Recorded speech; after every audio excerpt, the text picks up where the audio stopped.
Chaque année, la Cité des Télécoms présente de nouvelles expositions qui explorent l'univers de la communication. Une culture qu'elle s'engage à partager avec le plus grand nombre en rendant ses expositions itinérantes en France ainsi qu'à l'étranger.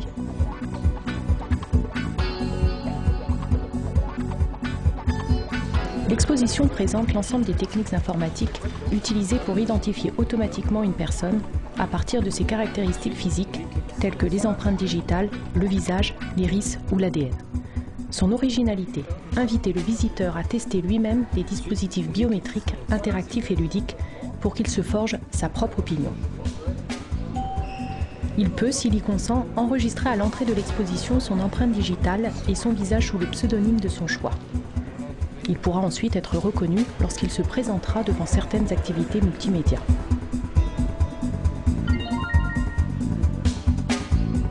On peut mémoriser l'œil de quelqu'un, l'iris. La biométrie est la rencontre entre des techniques numériques, des données biologiques du corps humain et un impératif de la société contemporaine, identifier facilement et sûrement des personnes. Pour le Romain Vitruve, un homme bras et jambes écartés s'inscrit à la fois dans un cercle et dans un carré dont le centre est le nombril. Plus tard, Léonard de Vinci développe sa théorie de la divine proportion. Dès le XVIIe siècle, les scientifiques prennent conscience de la fiabilité de la signature par l'empreinte digitale, telle que l'a pratiquée les Chinois et les Japonais. Avant de savoir ce qui nous différencie, il faut savoir ce qui nous rassemble. À l'aide de toises, le visiteur peut effectuer des mesures corporelles et les comparer à des valeurs moyennes. Mesurer pour rassembler, mais aussi pour distinguer. Pour qu'un caractère physique soit exploitable en biométrie, il faut qu'il soit, commun à tous, stable dans le temps, peu altérable, facile à enregistrer, accessible, discriminant et difficile à frauder. Certains éléments du corps humain, comme l'œil, sont de possibles objets de mesure. Mais qu'en est-il des doigts de pied, des lèvres, du nez, des oreilles ou des dents?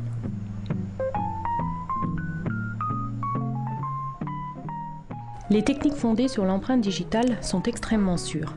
Dans la pratique, rien de plus simple. L'enregistrement initial se fait en posant son doigt sur un capteur. Ensuite, lors de la procédure de vérification, l'ordinateur compare les points caractéristiques de l'empreinte avec ceux qu'il a enregistrés.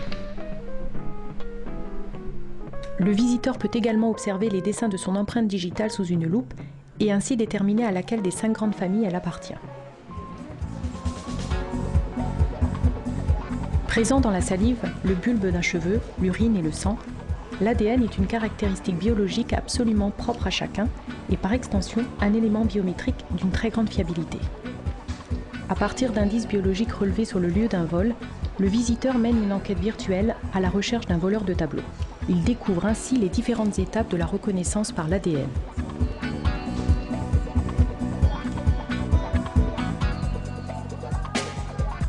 Le dessin de l'iris est spécifique à chacun, de même que la rétine, dont les nombreux vaisseaux sanguins dessinent un réseau propre.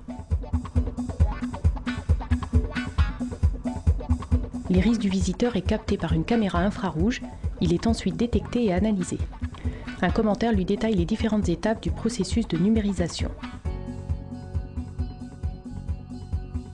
Le visage, quant à lui, est sujet à une variabilité tant naturelle que volontaire. Vieillissement, maquillage, chirurgie esthétique, etc. Son traitement est donc difficile.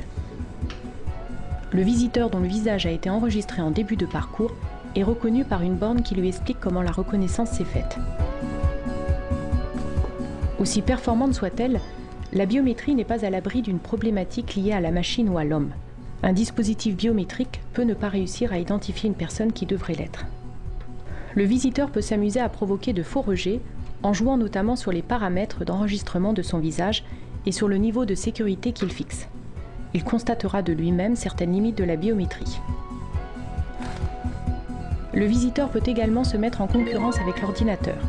Il va effectuer plusieurs tests de reconnaissance. Retrouver des empreintes digitales identiques parmi plusieurs, associer des photos d'une même personne ou reconnaître une personne d'après une photo datant de plusieurs années.